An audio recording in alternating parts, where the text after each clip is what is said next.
dalliance with international relations where relations were taken literally and a scandal was narrowly avoided thanks to the quick thinking of 008 Hopkins, James Hopkins, licensed to thrill and tell tall tales in a single monologue.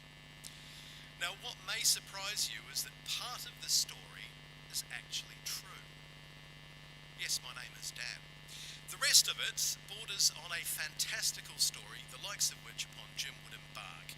Destination unknown. But with Jim, it was never really about the end point. It was the journey, the twists and turns, the nonsense, the linguistic gymnastics, the energy and the fun. I'm sure Jim subscribed to the ideal, why use 5 words when 40 will do? Now that's wonderful to throw off an opposing team in a debate, but more of a challenge following along in a council meeting, I can assure you. Speaking of council, when I stood back in 2022, Jim was the first to call me and commiserate when I didn't get in. His call coming about an hour before being officially told that I hadn't made it in. I decided that that was a one-time thing and I wasn't intending on standing again, and when Jim asked me if I'd nominate him, I was only too pleased to do so. Forward to the day before nominations closed, and I was persuaded to stand and lodge the forms. Never trust a politician, eh? The following Monday, Jim was the councillor rostered to come in and have a chat on the radio. Into the studio he came. Morning, pal! He always called me pal. And the pleasantries were exchanged. However, the moment the microphone went on, his first words were, "Now, young Dan, I've got a bone to pick with you." And the interviewer became the interviewee. I thought campaign has started. Interrogation over. Off air, Jim said, "Well, that was fun." Election day early afternoon, Jim phoned to see how I'd got on. 5th, I said. "Excellent, pal," he responded. "I'm in 4th. Genuinely happy, open and welcoming."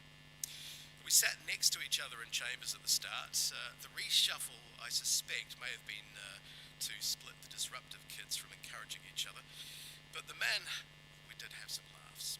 We shared a similar sense of humour. Lines from Jeeves and Worcester, The Goon Show, or Round the Horn would slip out to titters of amusement.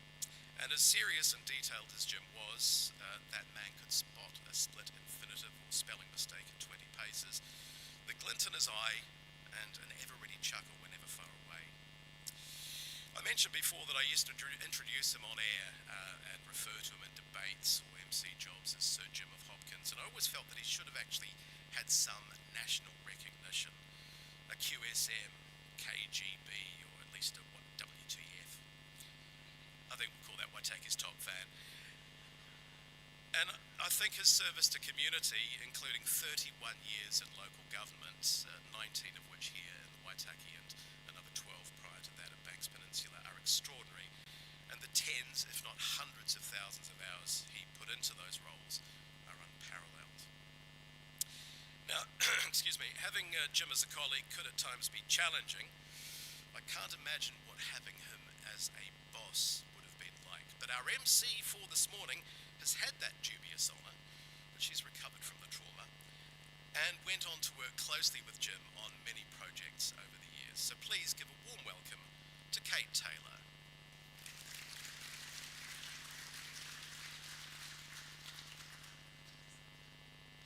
Good morning.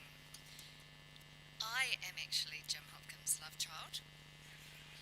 More on that to come. Sir Jim of Hopkins. James Hopkins. I've never looked upon him as a James. He's always been a Jim, just as I'm a Catherine, who's always been a Kate. Firstly, before I do anything else, I want to thank the family, Jim's family, for sharing him with all of us for so many years. His escapades included going as far back as a scriptwriter for Close to Home, presenter for Fast Forward, Don't Tell Me, The Inventors, Dateline Monday, a performer on many, many comedy debates, MC, raconteur, radio talkback host on Radio Pacific in Auckland and Radio Avon in Christchurch. More recently, as you've heard, ensconced in local government in Banks Peninsula and here in the Waitaki. As you've heard, when I first met Jim, I was a young journalist for CTV in Christchurch. Jim was this craggy-faced, bespectacled fellow who I thought was so old, but in fact was about the age I am now, so not old at all. Initially, he was hosting his own show, and I quickly learnt that you did not, under any circumstances, talk to Jim as he was chain-smoking 1,000 cigarettes in the half hour before his show. I forget the circumstances around the secondment now, but he became my chief reporter for a brief period. He was not the easiest person to have as a boss, quite discombobulating, to be fair. There were moments of complete hilarity, but he did have a serious side. The problem was you never knew which one you were getting. He would growl at me about something, probably more often than I care to admit, but then he'd guffaw with laughter when I took him seriously. Next time it happened, I had to assume he was being serious, and he'd take the mickey out of me all over again. I had my 20th birthday in that period. I was a huge Cold Chisel fan and had tickets that night to see Jimmy Barnes performing at the town hall. He comes waltzing into the newsroom, asking literally everybody but me if they'd like that to interview Jimmy Barnes in person that afternoon. I was hyperventilating at my desk in the corner until he finally took pity on me and gave me the assignment. I've been eternally grateful for that ever since. I went to Radio Central in Alexandra before moving to Hawke's Bay, where I still live. A few years later, I was to start seeing him at the regional finals of the Young Farmer of the Year, which is where I know him best. First as a contestant's partner, then as a contestant, then as an organising committee member, media liaison for the grand final, and I went on to write the book, which is going to get a lot of quotes from me today as I intersperse between. The book is the 50-year history of the Young Farmer of the Year, of which Jim played a very large part. Back then, I was Kate Rivet, which called for a Jim Hopkins nickname. Pop, talking about pops, those of you in the media. Pop Rivet, he'd say. He'd call across a crowded room, whether I'd seen him or not. You'd heard him. And the innuendo when he met my parents, one of whom was actually then a pop, and telling my mother in the audience at a regional final in Tapanui that I was their love child. Thank God I was not there. I had a feeling I'd repeated some of what's in front of me, so I was privileged to write the book on the 50-year history of the Young Farmer of the Year. And in that, I got to know more about the Jim before I met him. It was a chance phone call that turned into that 21-year involvement for Jim, and also turned into a long friendship with him and the then contest manager Ray Liu. It turned out Ray and his wife Wilma lived on Banks Peninsula, which is where I was at the time, Jim recalled. This next line didn't make the book, but it's so Jim. We later became great Scrabble rivals, which is an entirely irrelevant detour from the focus of today's investigations. Ray went on to say this about Jim. He came across as a very warm person, extremely likeable, well-read, a great wordsmith with a formidable command of English, and quite funny to boot. Jim was well known for picking on local newspapers as part of his regional final spiels. They had all these unintentionally funny things in them. Some were enormously funny. I'm quoting Jim now. There was one about a fire in a pub in a Northland town and about how the fire brigade went to put it out, and spent 3 or 4 hours, quote, extinguishing the blaze, unquote. Maybe they were doing an honest and diligent day's work, but because it was in a pub, it read like they turned the hose on for 30 seconds and spent the next few hours bending their elbow and having a damn fine time. There was also one about girls in a hockey team ready to hand in their bibs and skirts to so-and-so, with a debrief coming later. He says, pausing with hilarious laughter as he recalled that particular story. Quote, I remember dining out on those, not only at Young Farmers, but at other events for a couple of years at least, until I lost all the newspapers. Towards the end, I had a collection of real gems, lovely quotes from rural papers. But I did a regional somewhere in the North Island and left the stuff on the lectern at the end of the night. And when I went back, it had gone. A pile of papers going missing isn't a mystery. Somebody was probably just cleaning up and thought it was rubbish. But it was Jim's briefcase that actually used to summon interest from members of more than one member of the Contest Roadie crew. His briefcase would end up duct taped to vehicles, nailed shut, filled with confetti, and even filled with concrete and lowered from the ceiling of an evening regional final venue. Jim talked to me about one of the culprits. This story tells as much about Jim as it does about the culprit. Quote, Shane was perfectly entitled to get hold of my briefcase and do unspeakable things to it, but I got him back once or twice. There was a regional final where I allegedly pulled a muscle or something, and poor Shane had to drive me around the practicals all day on a quad bike. I would hobble off, ask Shane to get this or fetch that. No sooner were all the practicals finished, I said, "Thank you, Shane," and strode off into the sunset, as fit as a buck rat. We had a lovely relationship, Shane and I. There was a bit of toing and froing and tit-for-tatting, both ways. There was never malice in it. If you dished it out, you had to expect you were going to get it back. And Jim dished it out, and he definitely got it back. I'll sprinkle some more of those Jim stories throughout the program this morning, because it's other people's views of Jim, and they're also very Jim. Jim served for 4 terms as a councillor on the Banks Peninsula District Council before moving to Ōamaru. He was elected to the Waitaki District Council in 2007 and remained a councillor until last month. It is a coincidence that I also ended up a district councillor, albeit in the North Island, and I didn't witness Jim as a local politician except for the odd meeting over a coffee at our GNZ events. But so many of you in the room did. So now I welcome Mayor Mel to give some of her memories of working with Jim here at the Waitaki District Council.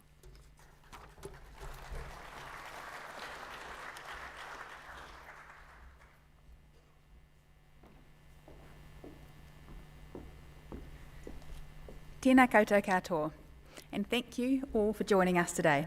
I really wish Jim could have seen this, because although perhaps what I really wish is that he was up here on stage with Bob Parker next to a red book and a proper This Is Your Life moment.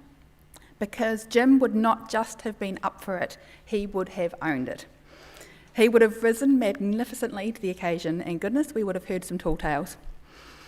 Today is a celebration of someone that everyone had a story about, usually relayed with a laugh, someone who dedicated much of his life to council, to the entertainment world, and to this community, and who did it all with an unmistakable energy, flair and style that was entirely his own. The number of people here today and some of the incredible personalities who have sent messages and shared memories shows just how well known Jim was, and of course how famous those red glasses were. I want to send our condolences to his children, his granddaughter and siblings, and on behalf of Jim's family, I want to pass on their heartfelt thanks for the love, support and stories that have been shared over this time. They're deeply grateful for the care, meals, rides, friendship and practical help that was given to Jim, particularly over the past few months. These acts of kindness mattered enormously to Jim and to those that loved him.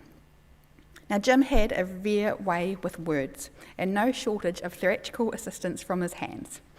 Around the council table with its hands flung in the air, "I shall retreat in disarray," became one of those phrases that could only belong to him. Now, I listened to a tribute by our MC Kate Taylor, where she mentioned his use of the word discombobulated. And I'm delighted to say it had remained firmly part of his vocabulary, because of course it had. Jim would never waste a perfectly good word.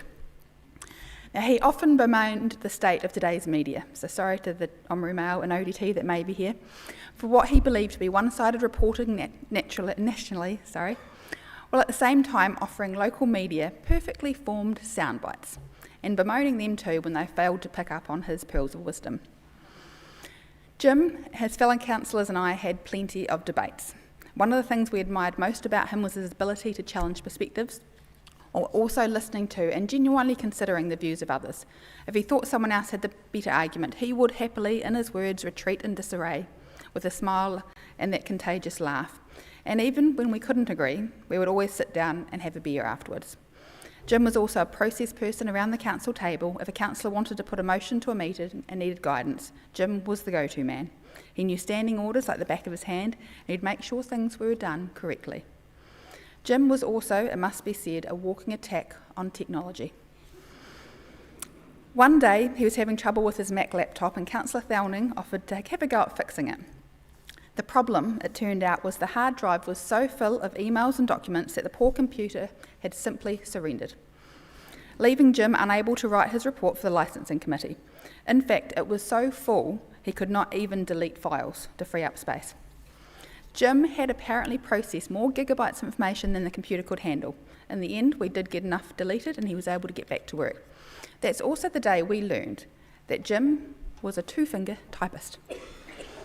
Now, having read his books, columns, reports, and many, many emails, we'd assumed he would be a speedy touch typist. But no, Jim assured us he had written and edited his books and correspondence with only his 2 index fingers. Now, that continued to impress us every time we received one of Jim's lengthy emails, always carefully considered and beautifully argued. Perhaps two-finger typing gave him extra time to think. And then there was the app that we read our agendas from, Docs on Tap. It turned out that Jim was their highest volume user across more than 10,000 users. Now, his use of this app was so extensive that the database problem grew his account to 3.9 gigabytes and caused it to time out whenever he opened it, much to Jim's absolute frustration. Quite often I had to mute things to tell him to calm a little bit. The developers had never seen anything like it. So in solving Jim's problem, they discovered an issue they could use to fix everyone. So that feels very Jim. So detailed, so committed, and so determined to read in a note absolutely everything, that he somehow managed to stress test their software for their entire customer base. In one of his last messages to us, Jim likened himself to Peter O'Toole. Now, I must confess I had to Google him, but mon Dieu, Jim had a point. Our self-proclaimed stud muffin may well have been on something, but beneath the wit and theatrical flourishes was a generous, thoughtful man with a huge heart. When he heard my children were interested in Paris, he gave me a beautiful book on the city and a little wooden Paris sign for my daughter to paint. And that was Jim, cultured, clever, kind, and just the right amount of outrageous. Now, I have told the story, but it's so Jim that I'll repeat it. Last year, when we were asking councillors for a meaningful quote from each one, Jim chose one from a French World War I general, Ferdinand Foch, at the time of the big German offensive in 1918.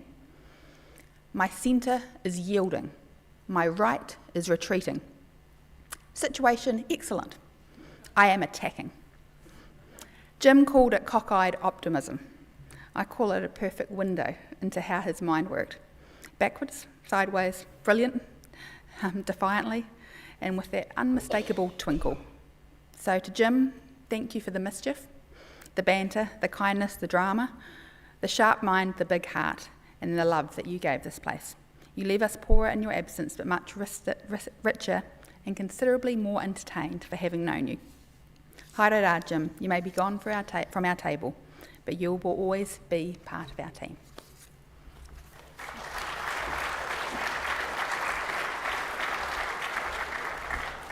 Thanks, Mel. Mischief and banter, definitely two words that describe Jim. And totally with you on the technology front. When he started with the Young Farmer of the Year regional finals, we were still using the OHP to put the scores up on, and he was always happier with that than waiting for the AV to put up the scores. There was a rather infamous Cambridge regional final in the early 2000s where the after party made the Christchurch Press. This is quoting from Jim again. "I was writing a column for the press and I had to file it on Sundays," Jim remembered. Quote, "This particular week I hadn't delivered it before I left home. For whatever reason, I was scrambling to think about what to write about. So I wrote about being out of town and having to write a column and being totally unable to think about anything relevant or important or meaningful to say. Because this bunch of boisterous buffheads were down below, keeping me awake at 3 o'clock in the morning and preventing me from functioning, let alone thinking of a column. So if this column is incoherent gibberish, it's all their fault. Must have been a good party in the North Island to make the paper in the South Island. So next, going to Christchurch, I'd like to welcome Leanne Dalzell to talk about Jim's time there.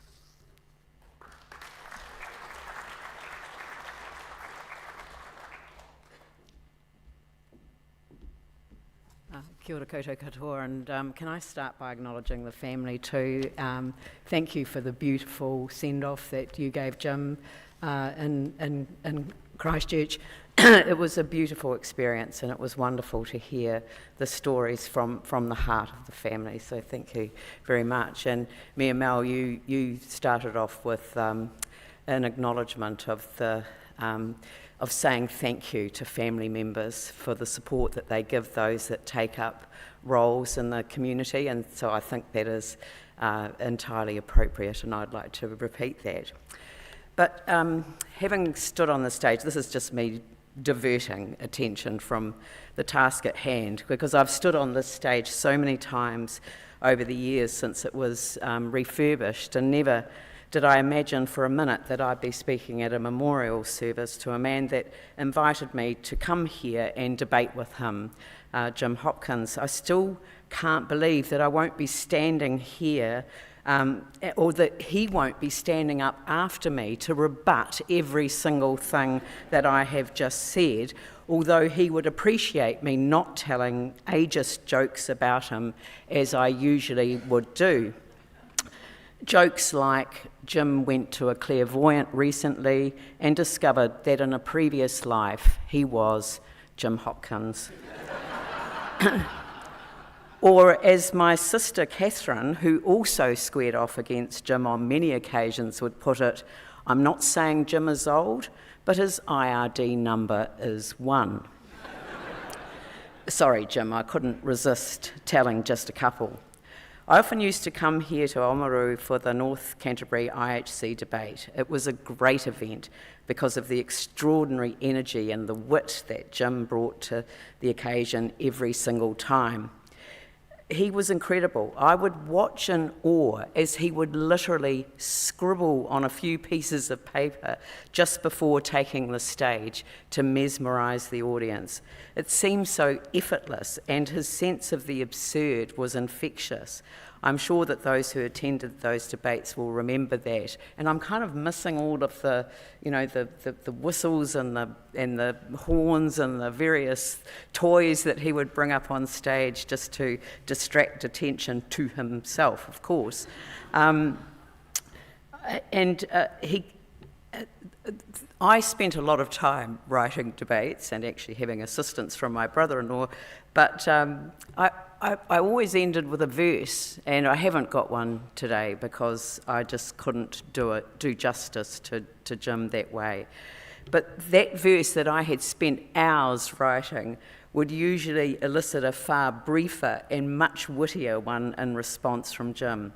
And invariably, at the end of the debate, and those of you who were there will remember this, he would get up to give his leader's reply, and he would start it the same way every time. I'm angry. I'm so angry. Ladies and gentlemen, Mr. Chairman, I'm so angry. Although you could tell that he wasn't angry at all by the cheeky grin on his face as he launched into a rousing, hilarious rant that invariably exceeded the time limit and brought the house down at the same time. Even when I knew what Jim was going to say, because he'd said it so many times before, I would still fall about laughing. He had the gift of the gab, as they say. I remember a time, however, that Jim was stopped in his tracks, and I have written about this, so I apologise for those of you who've heard this. He was bestriding the stage like a great big bestrider, as he always did. Someone yelled a single word from the back of the hall, boring.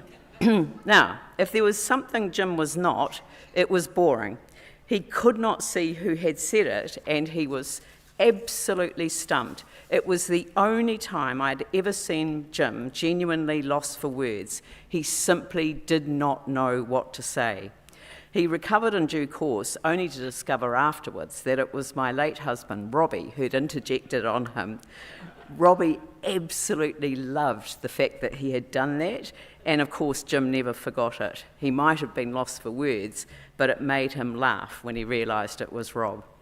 A good friend, Jim Dyson, a good friend, Ruth Dyson, who was Jim's MP for about 15 years before he moved down here, has sent some words. Thank you for the opportunity to contribute to this memorial service for Jim Hopkins. Jim never just entered a room, you heard him coming first. And he arrived. He arrived with a story, a grin, and a fabulous spark. He had a gift of making people feel both entertained and valued. His humour was quick, but it was also generous. It invited you in, lifted your mood, and reminded us that life shouldn't be taken too seriously.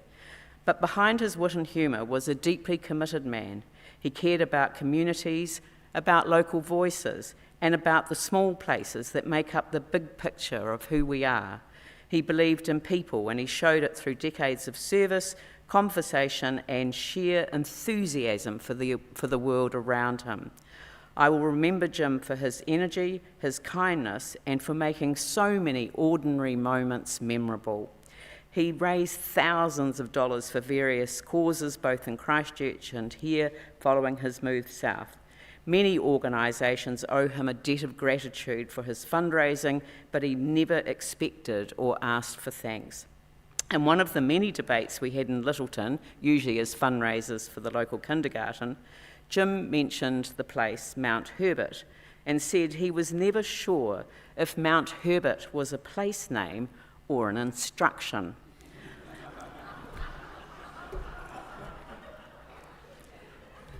Ruth says, and I agree, I have never been able to look at Mount Herbert in quite the same way again. So thank you, Jim, for the laughter, the passion, and the love for community you hold so dear.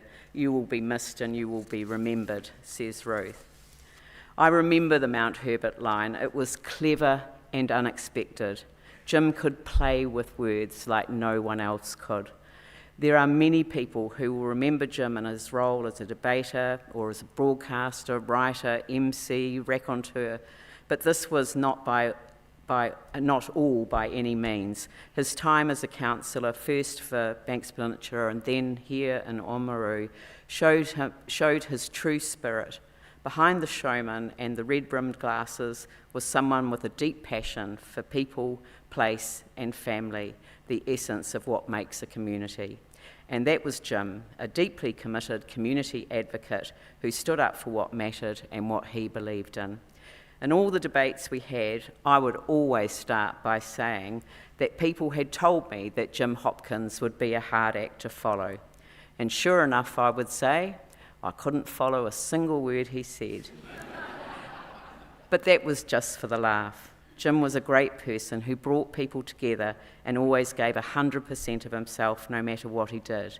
And for all that, he will be a hard act to follow. May he rest in peace.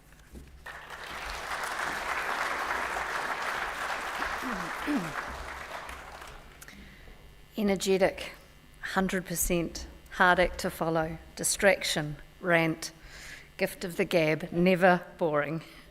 Thank you, Leanne. I learnt very on never to debate with Jim, and I don't know how you guys did it with him on stage. I really don't. And I'm going to giggle if I ever meet someone called Herbert now. Jim retained the regional compere mantle for the Young Farmer of the Year for a phenomenal 21 years, but was sad he was never asked to host a grand final back in the days when it was on TV.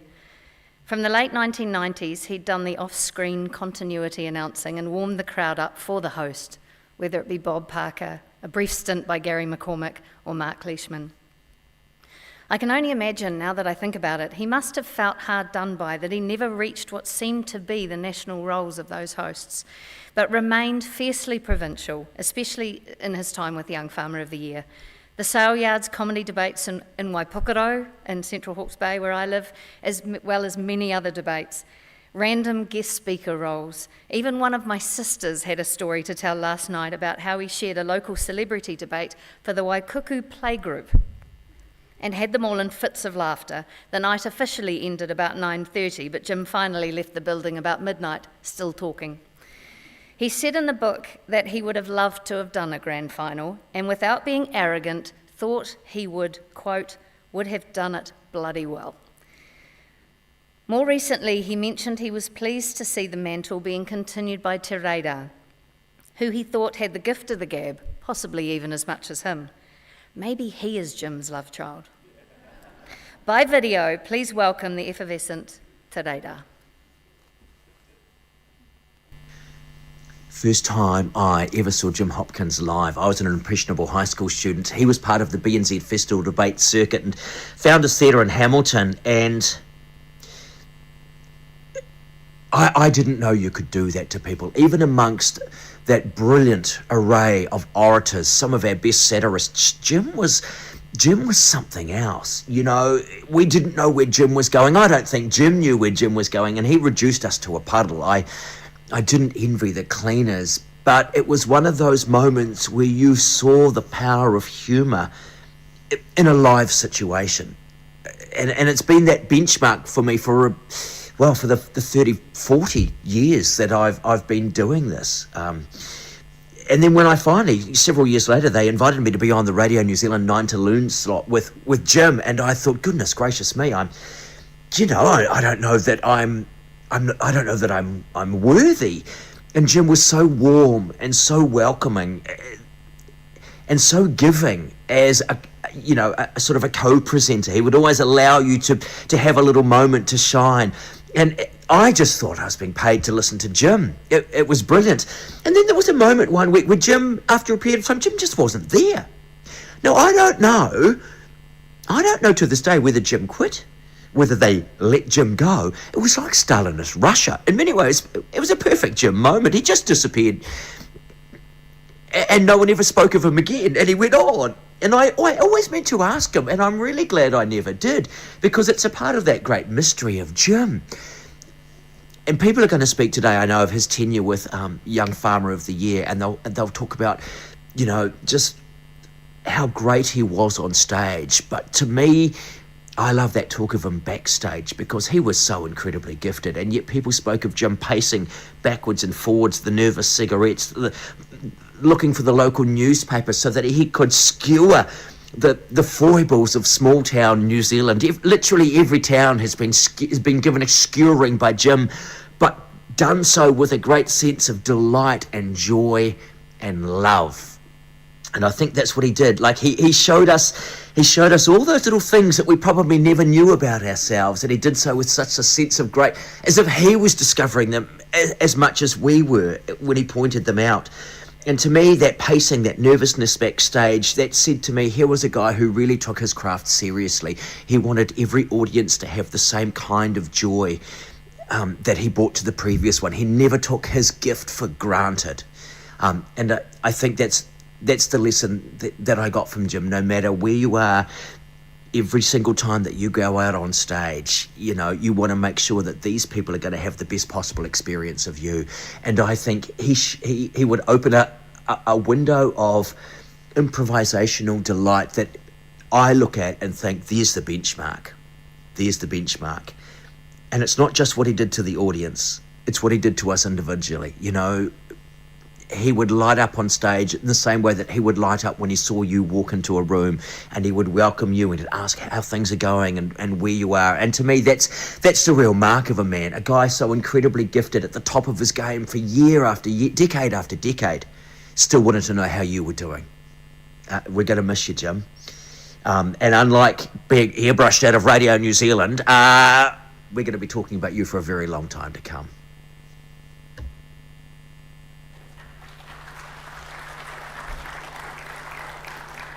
I hope we'll be talking about Jim for a long time to come.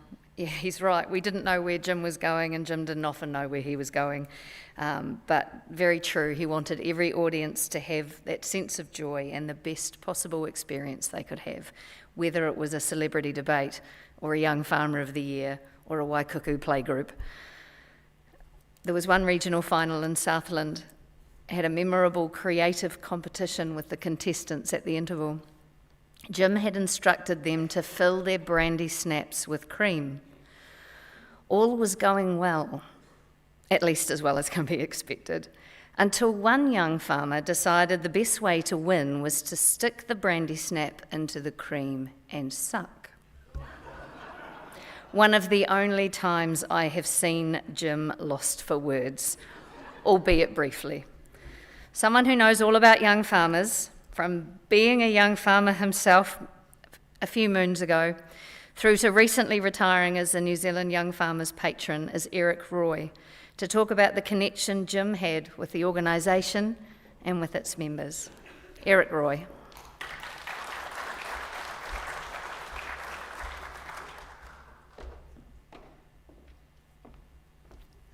Well, good morning and thank you. Memorial services can sometimes be taken up reflecting on what we've lost, and that's a time when we should do that. But it's also a time that we should celebrate what we had, acknowledging also that Jim's parting was much sooner than any of us would have wanted. But I'm so thrilled that today we are celebrating a man who was unique and special to every one of us. And as has been said, my first associations with Jim were in the Young Farmer of the Year. Now, to understand that competition, you have to appreciate that the organisation and the question setting and just everything that went into a regional final was organised by a Young Farmers Committee. And so when the powers that be decided that someone should come along and do the presenting, there was perhaps an anxiousness or a suspicion that they'd get all the credit and maybe not do it right or whatever might be the case. But in Jim's case, we were soon put to rest. He was a man who embraced the challenge, and I'm not going to go through all the talents that have been mentioned today, but they were all put into the Young Farmer of the Year, with one other one that I was totally impressed by. His meticulous attention to detail. Now, I don't know that his background would have been deeply immersed into the agrarian section in New Zealand. So what he would do, apart from smoking and getting energised and all the other things that he did, come over here. This question, how do you pronounce that word? What does it mean? Who invented it? Righto, come here. You sure that's right? And he would go meticulously through every question that was there. Then the other great job that he had to do was to introduce each of the candidates. Yes, we've heard how he used to lampoon, in some cases, the locations of where he was in small town New Zealand doing those regional finals. But he also introduced every single contestant at every regional final for 21 years. And that's taking a CV and saying something special and unique about every individual contestant that was there. And he did that so well. And everybody was made to feel special.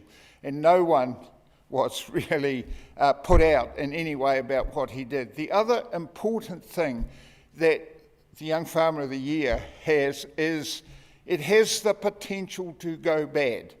You have hundreds of thousands of dollars worth of prizes, and so the meticulous professional approach of Jim Hopkins in the way he went about asking the questions, ensuring that the marks were put up accurately, there was never in any way any suggestion that there could have been a mistake. No TMO, no anything else to help. He was there to do the job in a very professional way.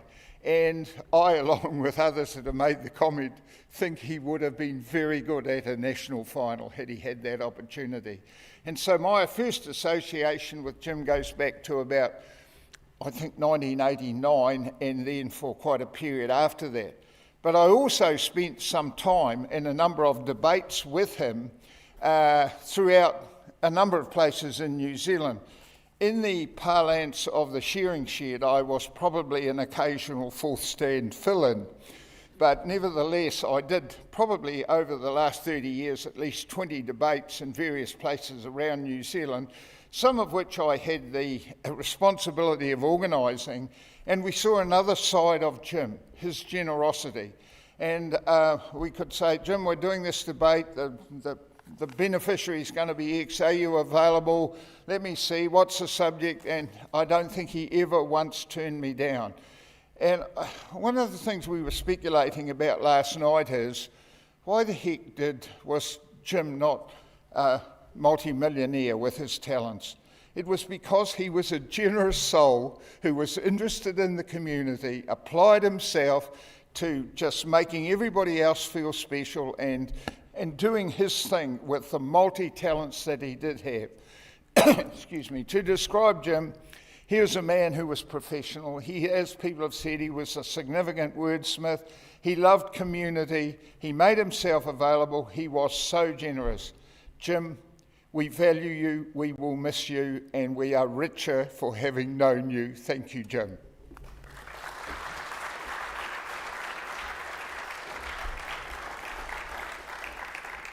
Thank you, Eric. Definitely the richer for knowing him, but I'm going to think all the way on my drive back to Dunedin about what life would have been like if he was rich, if he was a multimillionaire, what he could have changed. We would all have red glasses. And yes, for all he made the audience involved and an enjoyable experience for the audience, it was the contestants during the Young Farmer of the Year that he wanted to be the most relaxed and at home so that they had the best possible chance at a win. In August 1998, Jim released his first book, Blokes and Sheds, profiling amateur inventors from around the country, which apparently hit #1 on the New Zealand sales list after just only a week. He followed it up with another book, Inventions from the Shed, in 1999, and a 5-part film documentary series with the same name that features inventors across Australia. I didn't know that last bit, and it's from Wikipedia, and I haven't done any journalistic duty to ensure it was correct whatsoever.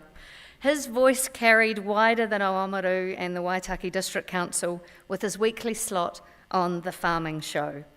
Like myself and Jim, he's another man with a face for radio, the voice of Jamie Mackay. G'day, Jim. My old mate, they asked me to do a video tribute today, but I've been crook and bad all week, and honestly, I look like death warmed up, so I thought best I just do an audio tribute. I remember you from your days on television. In fact, when I first met you at a Gore Squash Club fundraiser, you were a guest speaker with Sir Brian Lahore and I was the MC. I was a bit in awe of you, to be perfectly honest, and initially I thought you were a bit of a bad-tempered chain smoker because you did kind of get a bit fizzed up before you got out on stage, but once you were out on stage you flicked the switch and the real entertainer took over. And then not long after that, I remember being invited along at the last minute to be a third speaker at a celebrity debate at Invercargill, Ascot Park Hotel. All the big guns were there: Tim Shadbolt, Eric Roy, yourself. I got up on stage, made an off-colour comment about a National MP of the day. Unfortunately, the National Party Blue Rinse Brigade was sitting in the front row, and one of the old tarts just eyeballed me and just went boo. And every time I spoke, she went boo. I just lost my confidence. I was dying a terrible, terrible death on stage. All of a sudden, you whipped out from your chair. You were our team captain, and you whipped me off the stage as though it was a pre-planned piece of entertainment. I've never forgotten that, and I cannot thank you enough for saving my bacon. Then, of course, you obviously had a long connection with me, and in fact, close to 30 years on my radio show. 20 of those years were in your capacity with the New Zealand Young Farmers.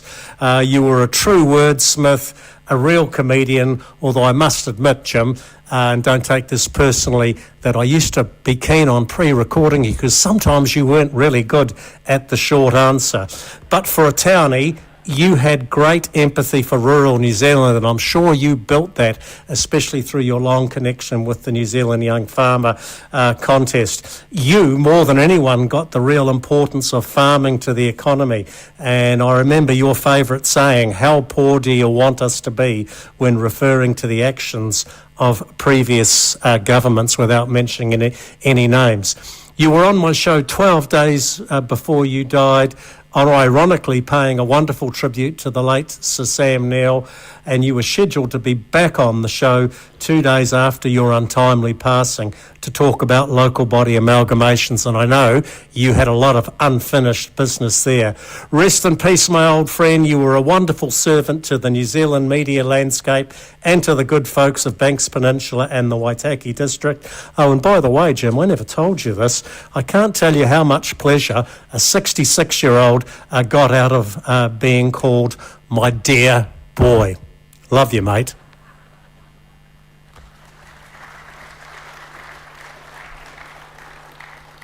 So I get that. I used to get my dear girl, so we'll take that. More quotes there. True wordsmith, real comedian, no short answers, definite empathy for rural New Zealand. Dropping back to that Young Farmer of the Year theme that I have, when asked if there was anywhere he didn't get to when I was interviewing him for the book, there was momentary silence, which again was highly unusual in a conversation with him. Quote, 7 places a year for 21 years. I had 21 years of going to all sorts of places that were truly heartland New Zealand. I know that's an overworked and over-commercialised phrase now, but they have the character and essence of the country and the qualities that define New Zealand and New Zealanders. Those places are where you find resilience and community spirit. They have passionate people doing stuff because if they don't, no one will. It's simple as that, unquote. For all the things he did with writing and broadcasting and talking, he was also a believer in giving service back to the community. Please welcome Ali Ludemann to talk about his involvement with Rotary, amongst other things. Thanks, Ali.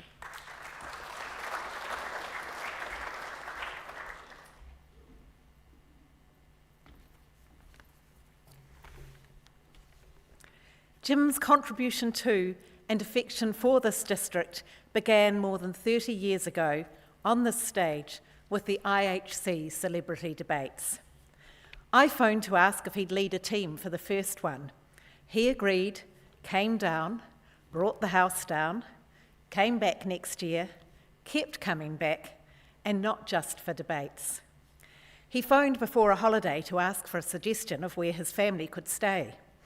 We were going to be away, and I said they were welcome to use our house. Our daughter wasn't enthusiastic about a young boy staying in her room and tied her drawers shut with a web of string. When we got home, the string was intact, but there was a note stuck in it, in Jim's hand, explaining in some detail exactly what the string monster had been up to while we were away. Another time, Jim came to stay by himself. I told him we wouldn't be there, but our office manager would. He forgot, and she arrived to be confronted with Jim in his underwear. Soon after, Jim came down to live here and became a regular at our parties and outings. We invited him to join us for a World Cup game at Forsyth Bar Stadium, providing he supported Argentina. He complied with his usual gusto. Every time we passed another vehicle on the way down to Dunedin, he wound down the window, stuck his head out and shouted, "Vamos Argentina!" He also stayed with us several times for Warbirds over Wanaka. A couple of years ago, the Roys were there too, and we had a hilarious evening with them and other friends. With Jim and Eric sparking off each other, there was little opportunity for anyone else to pick up the speaking stick. While Jim could be very, very funny, he took community service seriously, and we benefited from that in Rotary. He travelled many, many miles for the club, and I mean that literally, picking up donations for Bukarama and Toyarama at no small cost in both time and fuel. It became an even more costly endeavour when he helped with the sorting. His knowledge and appreciation of books were invaluable for the club, but expensive for him, because he kept seeing books that just had to be added to his library. He was also an asset once the sales opened, entertaining the crowd and upselling when he spotted something potential buyers might like. His service to this endeavour hasn't stopped. His family are donating books from his extensive library to Bukarama, for which we are very grateful. I've begun sorting the eclectic collection which shows the breadth and depth of Jim's reading, from art and biography through classics, humour, literature, politics, sport and westerns. And among them, I found a book I lent him several years ago. Jim's wit and persuasiveness as auctioneer helped raise many thousands of dollars at the club's annual auctions. He served as club president 3 times, the 3rd term when no one else was able to, and he emceed the club's Meet the Candidates meetings before elections. Jim was presented with Rotary's highest honour, a Paul Harris Fellowship, not just for his contributions and service to the club, but also for all he did for the wider community. To Dan, Jim was Sir James. I promoted him higher. He called me Dame Elspeth. I responded with Lord James. He was a dedicated Rotarian and a really good friend. We'll miss him and we won't forget him.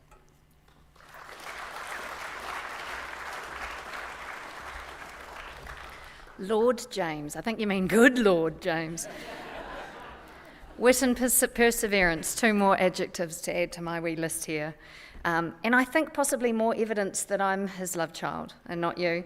I can't walk away from my own Bookarama without a box full of books in my own car, so it's getting a bit scary. Jim was known for his love of antique shopping as well.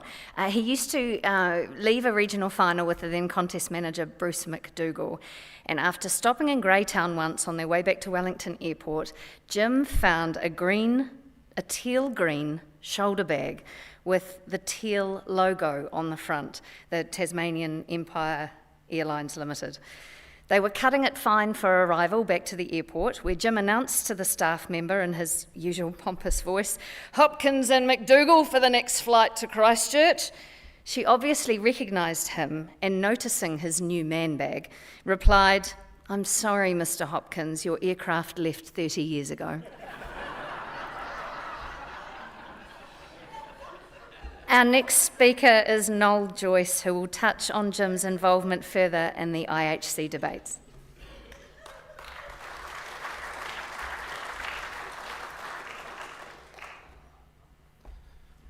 You've got no idea how hard it is for an old farmer shearer to follow MPs and mayors in their speaking, but I shall try and do some justice.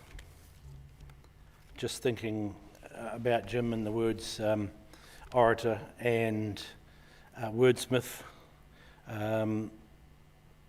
they come to mind, and that's so true. I remember Herbert, Jim talking about our Herbert, and he says, "Herbert's so small, why doesn't she just call it Bert?"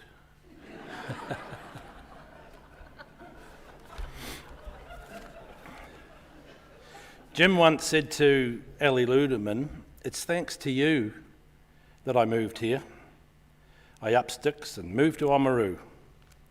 I'm not sure if it was a curse or a blessing," he would say.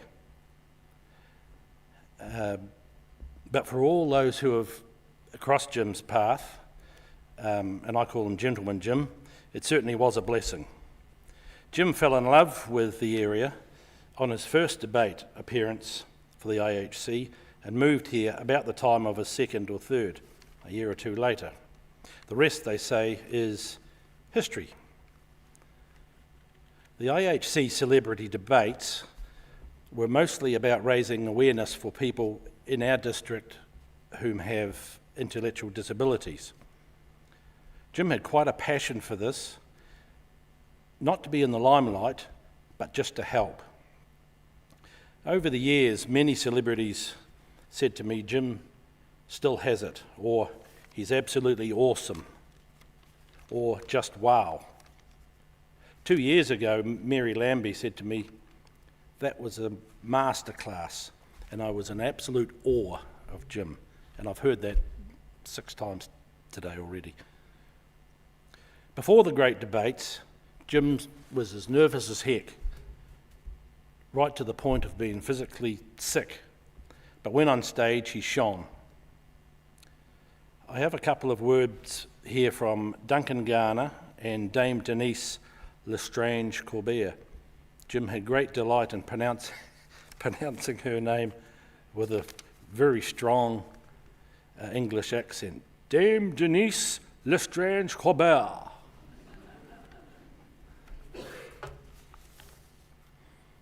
The trousers. It was the trousers. When I was asked to be part of the debate in Ōamaru entitled Shabby or Chic, I knew immediately what team you were on, Jim, when you walked in.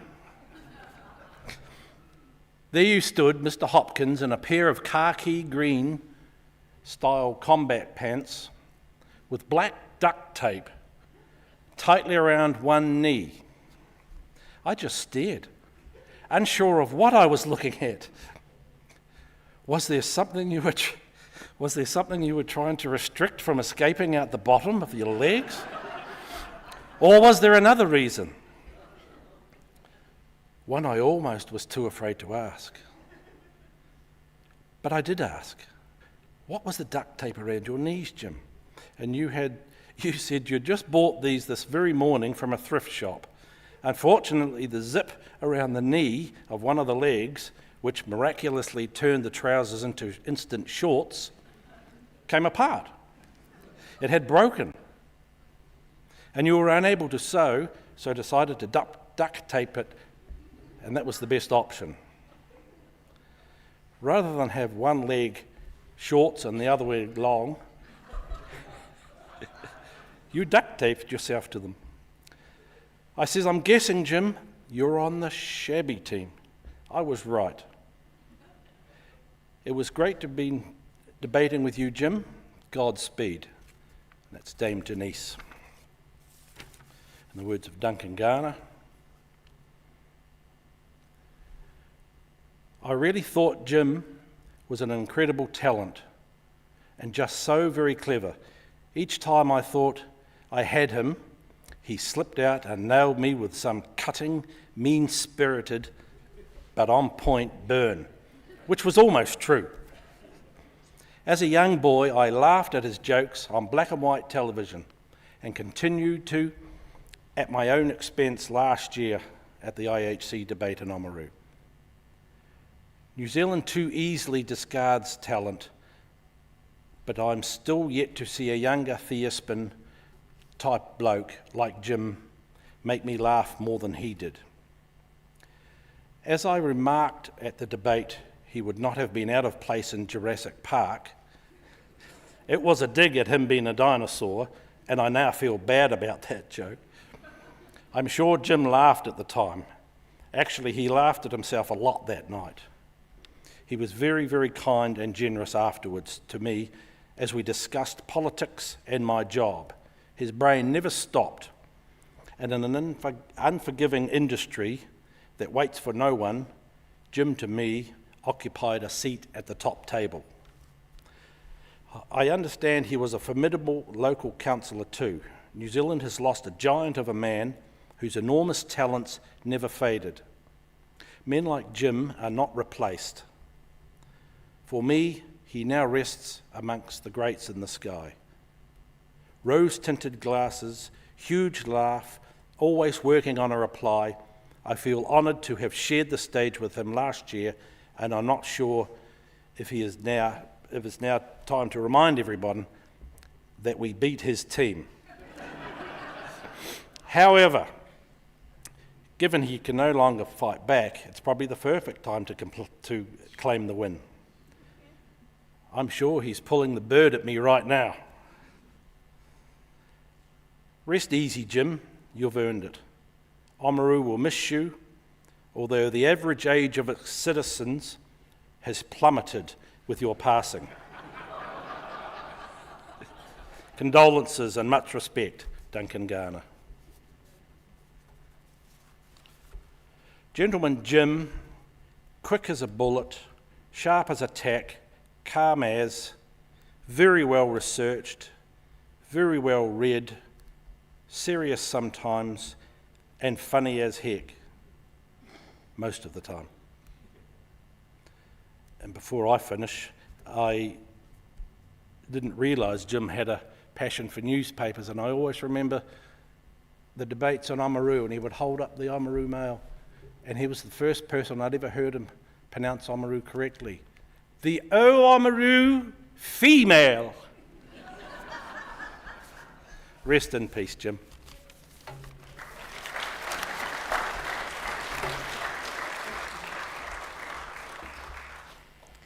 Masterclass, quick as a bullet, sharp as a tack, formidable local councillor, a huge laugh, always working on a reply. To his credit, he didn't need to work very long.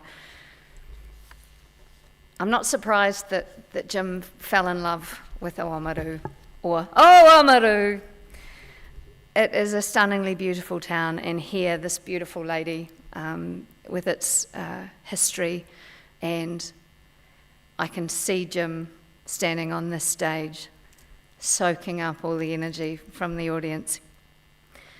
My last Young Farmer of the Year story involves another lady like this one. I was on the organising committee for the grand final in Hastings in the early 2000s when a polar blast hit the region in the middle of the evening show, which in those days was still on TV, albeit a 2-hour delay.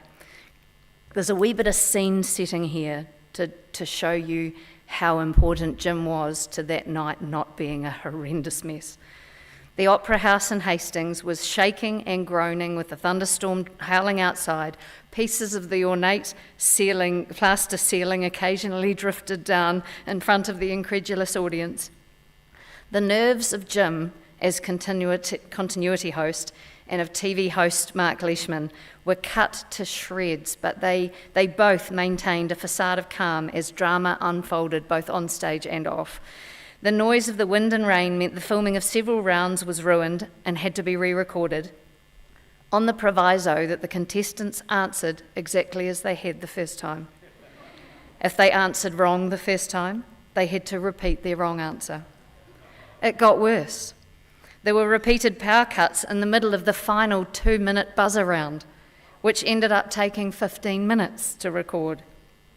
Each attempt had to be started at the start of the 2 minutes, but couldn't be repeated like the previous rounds, which created havoc for the judges and the question checkers out the back.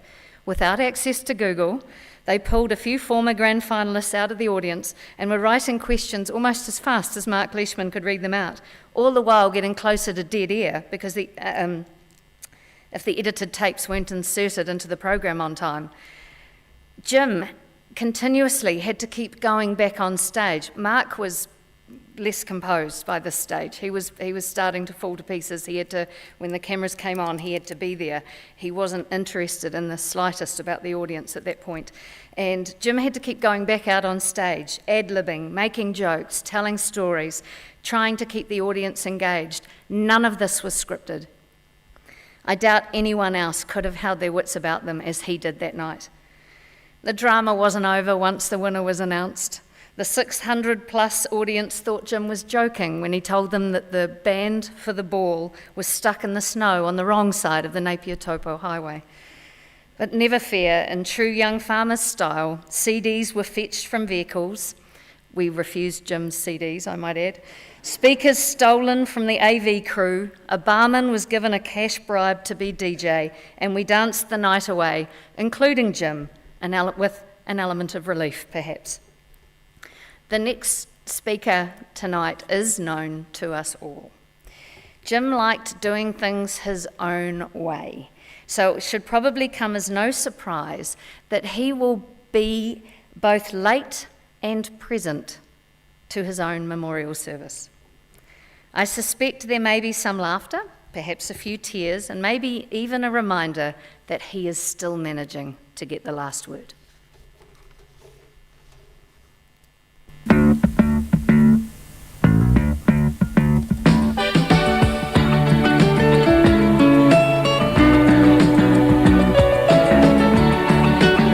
Your career, if I was a career advisor, you would be my enemy. Yes. Because you've had the most ridiculous CV all over the place. Yes. How did you have any plan to do what you were doing? No. Well, yes, no, maybe. In search of a career trajectory, I went in to see if there was anything that I could meaningfully do or focus on. And they gave me all these tests, and they said, we can't find a job for you. The closest we can find is you might be a good auctioneer. And I thought, hold on. I thought, no, I can't do that. Tonight, if there was madness and insanity in this room, it came not from us. We were not the busy gods. We were not those whose codpieces glistened with some rapacious menace. We came tonight as a caring trio. We came tonight with the milk of human kindness coursing in our collective bosom. If I was a sheep and you were a farmer, you'd be pretty keen to put me in my place. Bear with me for a minute, lads. The watch has come unstrapped. This is what happens when you take drugs. We came tonight not to wound, but rather to warm the cockles of your heart and propose a fusion, a union, an amoeba-like bonding, sexless in the cosmos of concern. We go together, biding mitotically, but reuniting, cellular entity by cellular entity, regardless of gender, whether there are lumps on the trousers or lumps on the chest, it matters not. Mind you, it's a bit of a worry having a Prime Minister called Bolger, isn't it?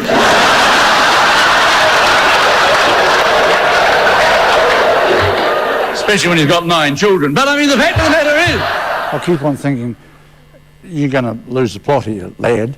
And yet, latterly, I find myself doing things and thinking, that's as good as I've ever done anything. You know, what is happening here? So to all of you, thank you very much for watching, listening, asking questions. Have a great night, a great year, and a great life.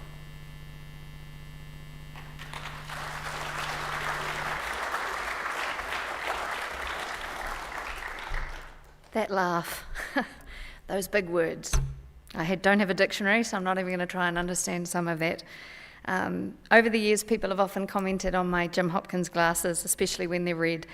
But it is with great delight that I take this opportunity, with no chance of rebuttal, from Sir Jim of Hopkins, James Hopkins, that I have the last word. Thank you to Jim's family for sharing him with us for so many years. Thank you to you all on behalf of the family for sharing this celebration with us today. He won't easily be forgotten. Thank you.